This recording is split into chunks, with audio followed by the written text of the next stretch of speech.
In this section you can add events, whether that be sporting or otherwise, to your calendar. So we'll start off with a sporting event that in this case is called a fixture, but this will depend on the type of sport that you play. So you put in the title and then use the text editor just as you would in Write to add a description.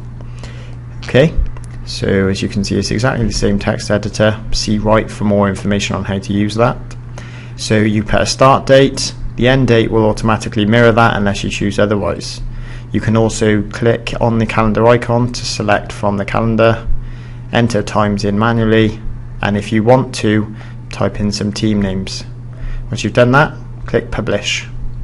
Okay, so there's a very quick calendar entry appeared in the summary table at the bottom of the page.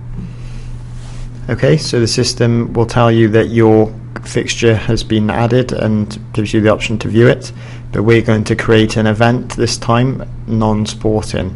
So type in the title, example event, and then the description. Remember, if you want any information on how to use this text editor, watch the tutorial in Write.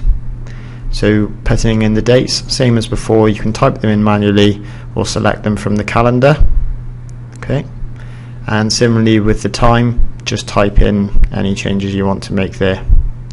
Okay, so all your fixtures and events are all summarized in the table at the bottom of the page. Once you're ready to move on, click publish. The final thing you can do in Calendar is add results to past sporting events. To do this, click the arrow and select the sporting event from the drop down. You need to have added this in before, so if you haven't added the event in, go back and do so. So then just type in the result in the text box provided and click publish. If you wish to edit any of the information you've added in Calendar, go back in, scroll to the bottom of the page and you'll see the summary table. You can then delete an entry or edit. By clicking edit, you will then be taken back to the entry where you can change any of the original information. So if we take a look at your OnSport site, you'll see the calendar on the right hand side with your latest result, next event, and any events for that month are highlighted in blue, which you can click through to. If you go to the top of the page, you'll see an events tab, which if you click will give you a full list of all your events, sporting or otherwise. If you click read more, you'll get full detail.